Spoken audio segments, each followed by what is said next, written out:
wabarakatuh. Mari kita membaca surat Al-Fatihah bersama-sama. Al-Fatihah.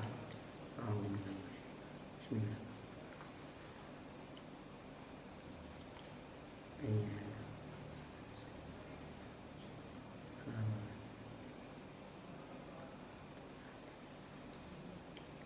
Bismillahirrahmanirrahim. Alhamdulillahirabbil alamin. Wassalatu wassalamu ala asyrafil anbiya'i wal mursalin wa ala alihi wa sahbihi ajma'in. Amma ba'du. Anak-anak sekalian yang berbahagia,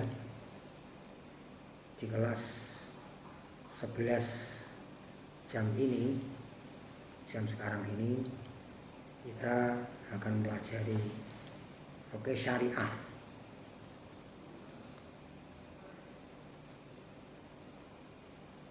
Yang kali ini tentang hudud, tentang hukuman-hukuman. Berarti yang kita bahas ini adalah kitabul hudud. Hukuman-hukuman itu banyak sekali. Ada yang di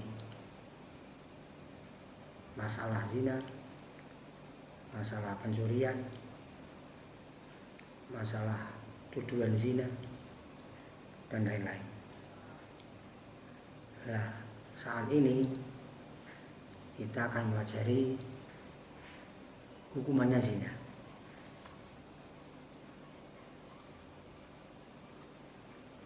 Mari kita awali dengan membaca ayat tentang larangan zina. A'udzu billahi minasyaitonir rajim. Wala taqrabuz zina innahu kana fahisyah wa sa'a sabila. Wala taqrabu lan aja cerak-cerak sira kabeh azina ing zina. Innahu satemene zina kana iku ana apa zina. Fahisyatan iku ala wa sa'a iku sa'a-eleke apa dalan sabilan apa dalane utawi zina. Terjemahnya kurang lebih, dan janganlah kamu mendekati zina. Sesungguhnya zina itu keji dan sejelek-jelek jalan. Al-Isra ayat 32. Insyaallah artinya jelas. Artinya jelas ya. Jadi zina itu dilarang oleh Allah Subhanahu wa ta'ala. Hukumnya haram, termasuk dosa besar. Bahkan siksanya masih di dunia ini pun sudah ada siksanya. Aslinya siksa itu besok di akhirat, tetapi untuk zina ini di dunia sudah ada siksanya. Nah, ta'arifnya zina itu adalah bersetubuh dengan perempuan tanpa ada akad nikah. Itu saja. Jadi pakai batasan yang ringkas. Bersetubuh dengan perempuan tanpa ada akad nikah. Dosa besar ini. Tadi saya katakan di dunia sudah ada siksanya. Mari kita pelajari ayat Al-Quran tentang hukuman zina itu. Itu surat An-Nur ayat 2. Az-zaniyatu waz-zani fajlidu kulla wahidin minhuma mi'atal jaldah. Pezina perempuan dan pezina laki-laki maka deralah masing-masing dari keduanya 100 deraan, 100 pukulan. Jadi orang yang zina atau zani itu harus dijilid, didera sampai 100 kali. Tapi zani yang di sini dimaksud adalah zani yang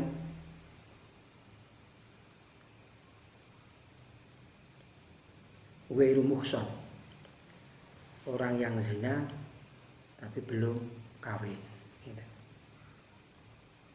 itu nanti hukumannya 100 jilidan dan ditambah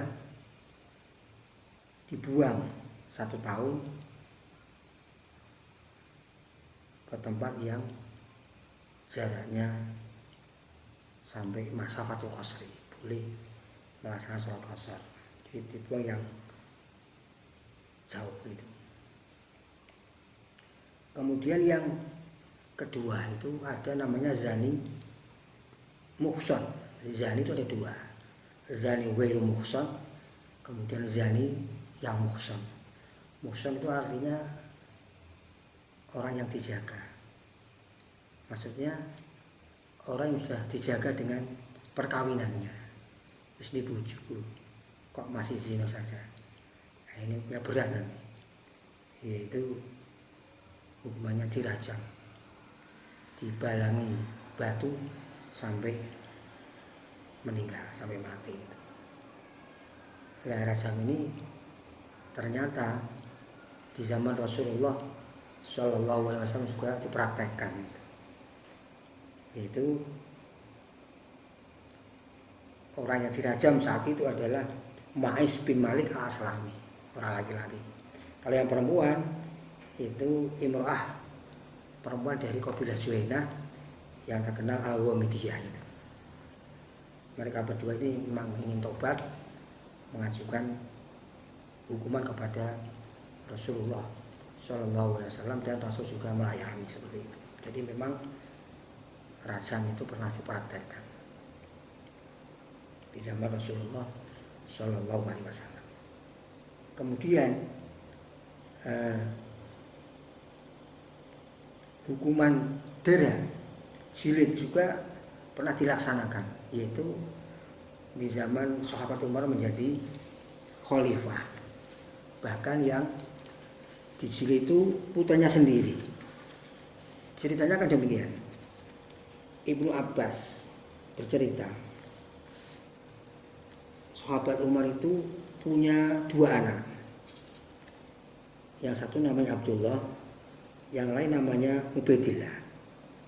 Yang Ubaidillah ini punya alam kunyah Abi Syahmah atau Abu Syahmah. Abu Syahmah itu orang yang rajin beribadah dan rajin membaca Al-Qur'anul Karim. Bacaannya seperti bacaan Rasulullah Shallallahu Alaihi Wasallam.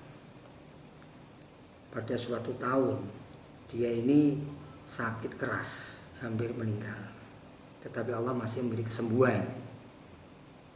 Nah, ketika dia sudah sembuh dan merasa enak badan, dia jalan-jalan di perumahan orang-orang Yahudi itu.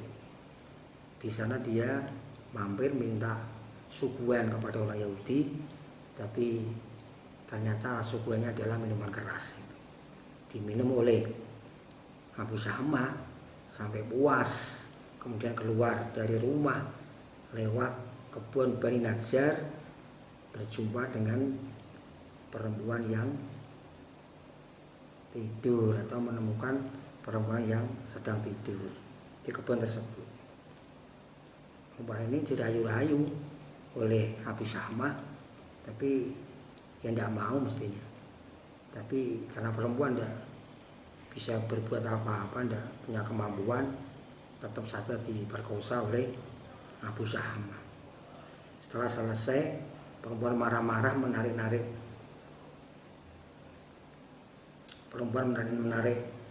sabuknya dan merobek-robek sarung Abu Syahmah sambil mencaci maki Abu Syahmah. Selanjutnya perempuan ya akhirnya sabar, diam di rumah. Ternyata sampai 4 bulan itu tidak pernah haid dan nampak jelas hamil sampai melahirkan anak.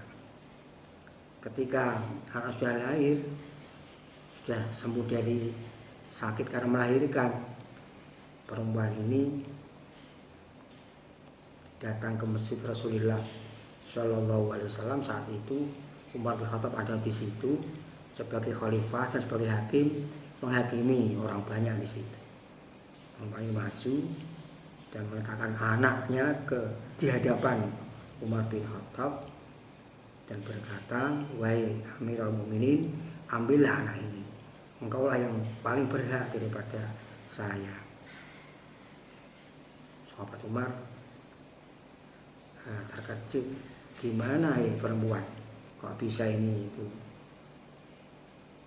saya yang paling berhak, mau ini anakmu, ini, kamu orang tuanya. Dijawab perempuan, hei Amirul Mukminin, ini adalah dari anakmu, anak dari anakmu ini. Tanya Umar, kok bisa? Itu dari anak yang mana itu? Jawab perempuan, dari Abu Syahma. Kemudian Umar melanjutkan pertanyaan, terus dengan cara apa enggak itu? Jawab si perempuan, kalau dari arah saya ya halal, tapi kalau dari arah dia Abu Syahma ya haram.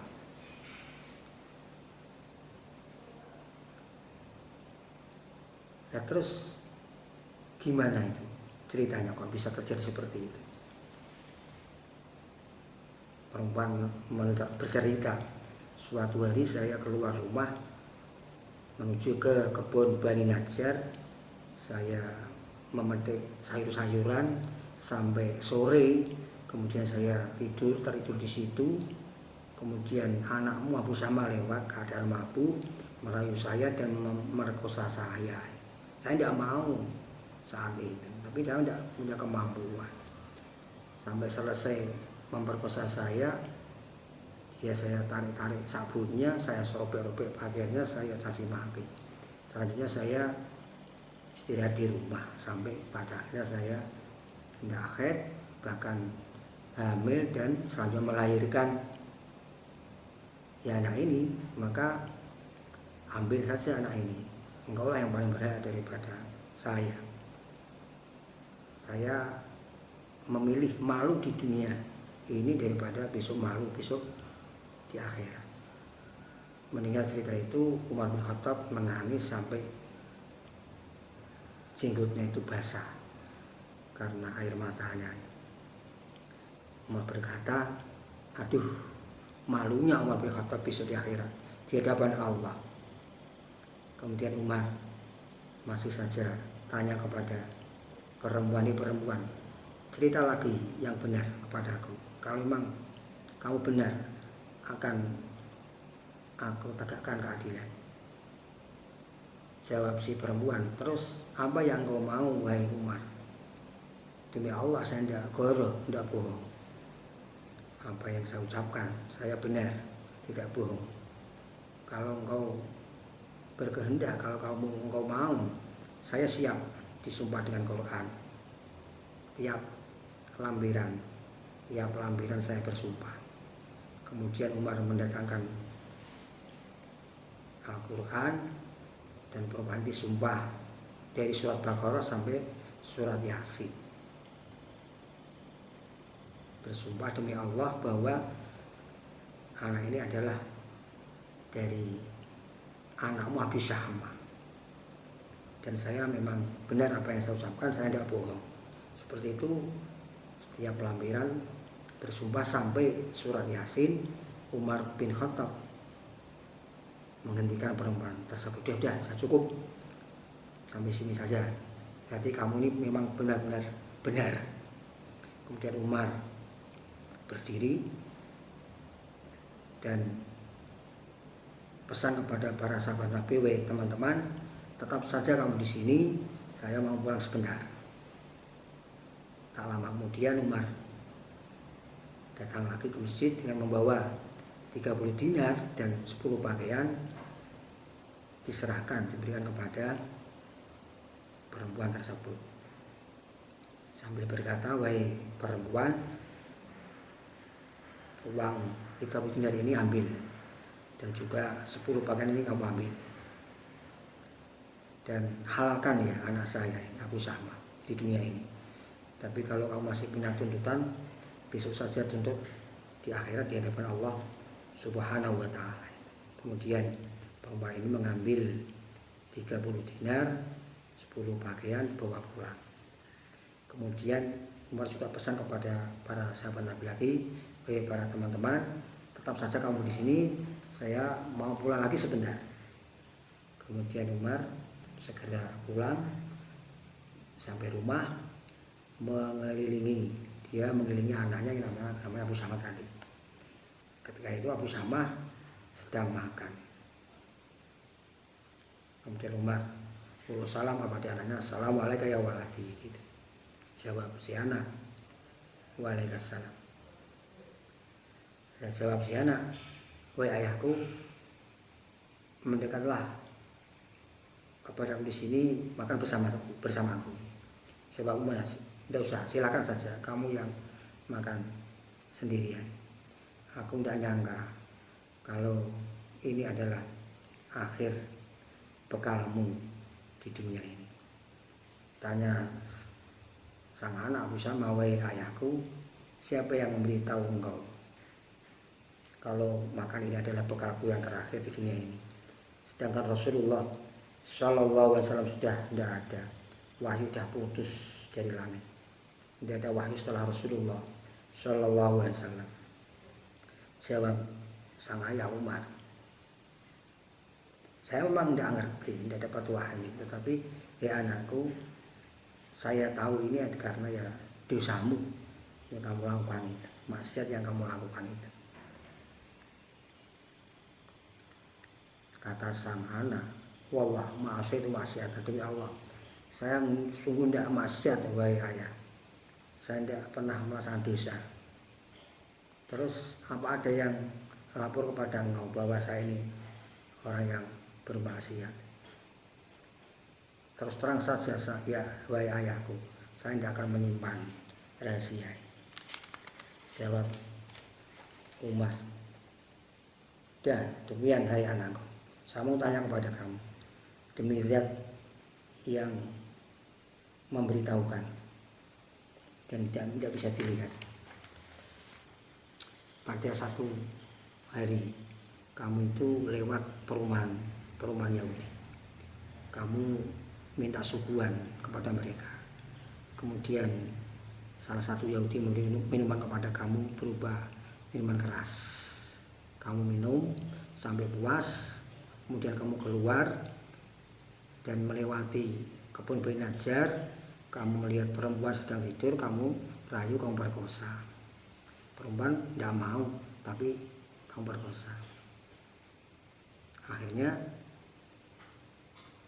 perempuan marah, kamu ditarik-tarik sapumu dan pakaianmu dan dicaci maki. Benar tidak laporan ini, Abu Samah? Abu Samah tidak jawab, tapi menundukkan kepalanya malu pada ayahnya itu. Tidak mengucapkan sepatah kata pun. Kemudian sang ayah Umar, wahai anakku, bicaralah. Kalau kamu memang benar, kamu akan selamat. Tapi kalau kamu bohong, kamu akan hancur. Kata Abu Samah, wahai ayahku, itu benar memang. Itu saya lakukan memang. Tapi sekarang saya menyesal, sangat menyesal. Kata Umar, sang ayah, hai anakku, tidak ada manfaatnya, tidak ada gunanya menyesal setelah kerugian. Kamu itu kan anaknya Amirul Mukminin, siapapun tidak berani kepada kamu. Berarti kamu itu hanya ingin memalukan diriku di hadapan sahabat-sahabat Nabi itu. Kemudian Umar dengan tegas menarik tangan Abu Samah, dibawa keluar dari rumah menuju masjid. Sang anak belum tahu mau kemana ini. Abu Samah tanya, wahai ayahku, akan engkau kemanakan aku ini, wahai ayah? Jawab Umar, akan aku bawa ke hadapan kelompok sahabat Rasul itu yang ada di masjid. Aku akan mengambil hak Allah dari dirimu di dunia ini sebelum hak Allah diambil dari dirimu di akhirat ini. permohonan sang anak, wahai ayahku, ambil saja hakullah, hukuman itu di sini saja. Jangan sampai engkau memalukan aku di hadapan para sahabat Rasulullah Shallallahu Alaihi Wasallam. Jawab si Umar, wahai anakku, sesungguhnya kamu itu telah mempermalukan aku dan mempermalukan dirimu sendiri. Umar tetap terus berjalan menarik tangan sang anak Abu Syamah sampai di hadapan para sahabat Rasulullah Shallallahu Alaihi Wasallam di halaman masjid itu. Orang-orang bertanya, wahai Amirul Mukminin, itu siapa itu yang di belakangmu yang kamu tarik-tarik itu? Saya Umar, ini anakku, wahai kaum muslimin.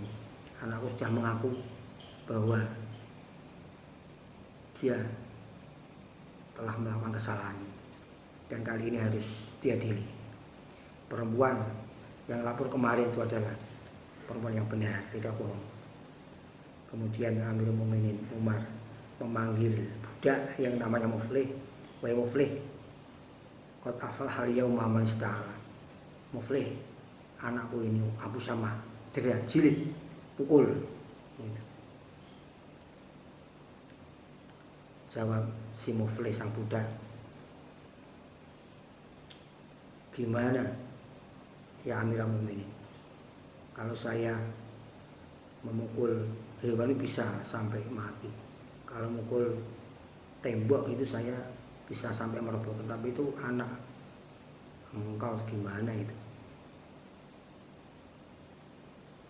Wahai Muflih, tidak usah banyak bicara, pukul saja, nanti kamu akan saya hadiahi merdeka.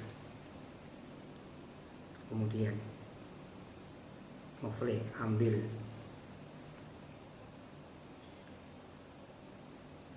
pecuk, ambil sauk untuk dipukulkan kepada Abu Syamah tadi.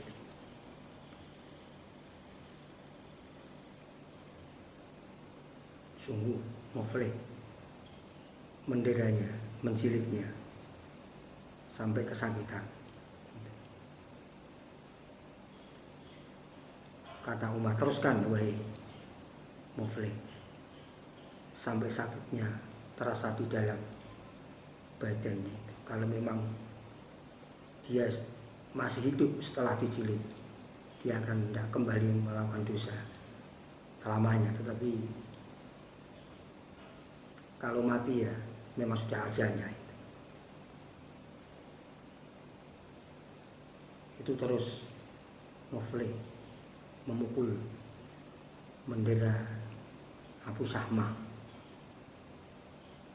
sambil berkata, wahai tuanku Abu Syamah, janganlah engkau mencaci maki aku, tetapi salah saja dirimu sendiri. Allah memerintahkan seperti ini. Tuan saya Umar juga memerintahkan seperti ini. Kata Abu Syamah, adalah teruskan, tidak apa-apa. Dan silakan kamu bersuara yang keras. Hada jazaa'u man asyarabah wastahqara dzambah. Ini adalah balasan orang yang durhaka kepada Tuhannya dan meremehkan dosa.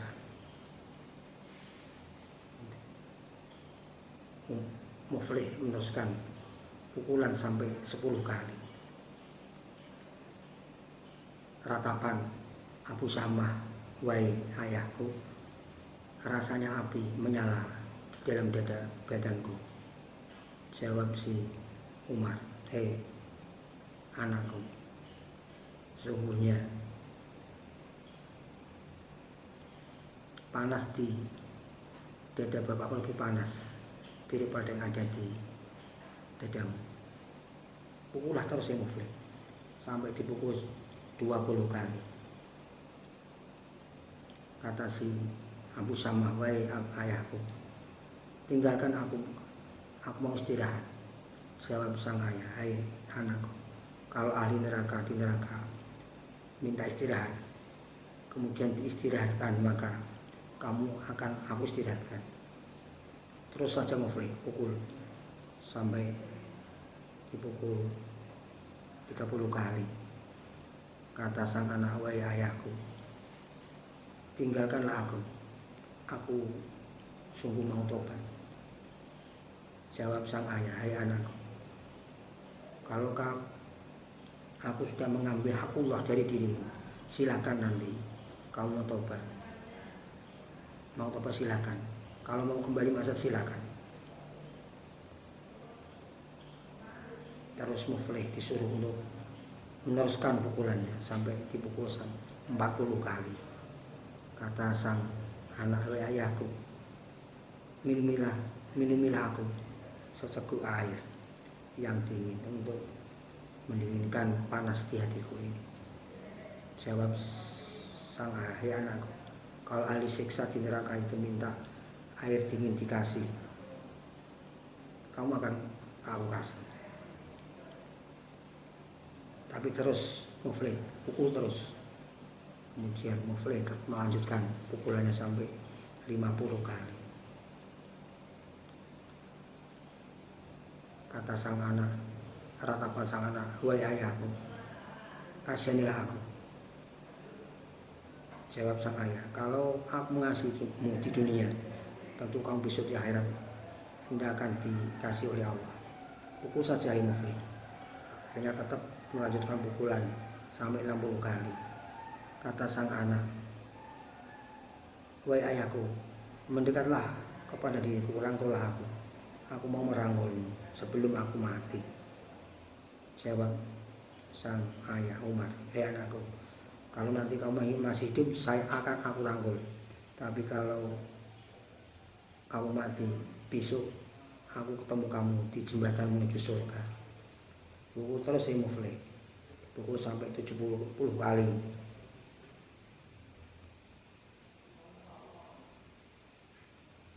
Sang anak berkata, wahai ayahku, rasanya aku mau mati.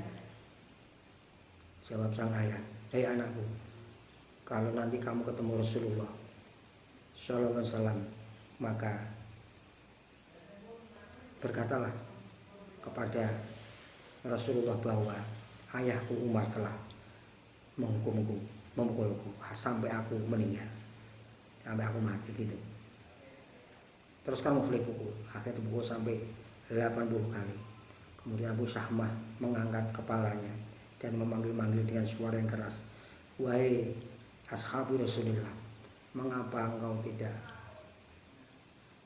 memintakan ampun kepada ayahku? Kemudian orang-orang masuk pada Umar memintakan ampun, tapi Umar tetap kukuh untuk meneruskan hukumannya sambil berkata, ya ashab Rasulullah, wahai teman sahabat Rasulullah, apakah kamu tidak membaca kitab Allah, wala ta'khudhukum bihima ra'fatun fi dinillah. Teruskan saja Muflih. Akhirnya Muflih tetap melanjutkan pukulannya sampai 90 kali. Dan Abu Syahmah mengangkat kepalanya, memanggil-manggil dengan suara keras, assalamualaikum ya ashab Rasulillah, salamualaikum, wahai sahabat Rasulullah, ini adalah salam pamitan yang tidak akan ada ucapan salam lagi sampai hari kiamat. Para sahabat ini menangis yang sangat. Kemudian Umar tetap memerintahkan Muflih untuk memukul. Teruskan Muflih. Akhirnya dipukul sampai 100 jilidan. Muflih, setelah 100 ini angkat pesutmu dari anakku dan gerakan dia. Ternyata gerak-gerakan sudah meninggal. Kemudian Umar berpidato, ala wa inna waladi Aba Syahmah qad mata wa rabbil Ka'bah, sungguh demi Tuhan Ka'bah, anak Abu Syahmah sudah meninggal. Kemudian orang-orang cepat-cepat ikut merawat Abu Syahmah. Sekitar masjid, di dalam masjid penuh orang-orang yang siap merawat Abu Sahmah. Ibunya pun juga meratap sambil berkata, hani'an laka ya waladi, sungguh bahagia engkau ya anakku, engkau aku titipkan ke zat yang semua titipan dia akan rusak. Kemudian Umar membawa pulang anaknya Abu Sahmah ke rumah, dimandikan, ia memandikannya, mengkafani, mensolati, menguburnya. Itu. Jadi saat sahabat Umar menjadi khalifah, hukuman jilid pernah dilaksanakan. Setelah sahabat Umar melaksanakan hukuman jilid kepada anaknya ini, Ibnu Abbas mimpi ketemu Rasulullah Sallallahu Alaihi Wasallam. Dalam mimpi Rasulullah bagaikan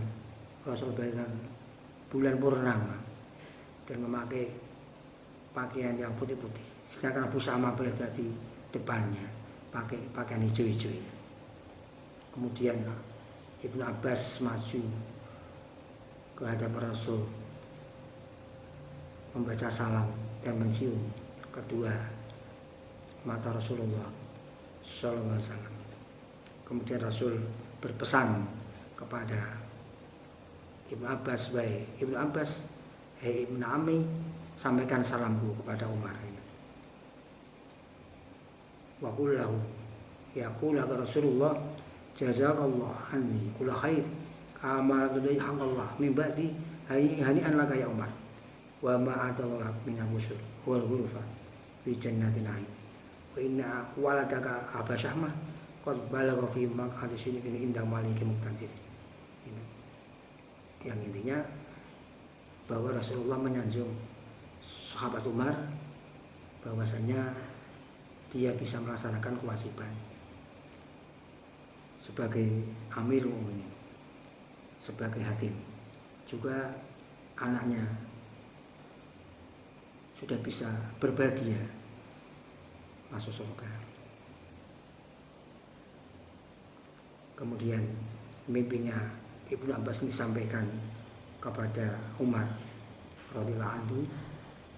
Ketika itu Umar juga berada di masjidnya Rasulullah Shallallahu Alaihi Wasallam. Tentu Umar mendengar berita itu juga senang sekali karena pada akhirnya anaknya bisa berbahagia bersama Rasulullah Shallallahu Alaihi Wasallam. Sekian, wallahualam bishawab. Wassalamualaikum warahmatullahi wabarakatuh.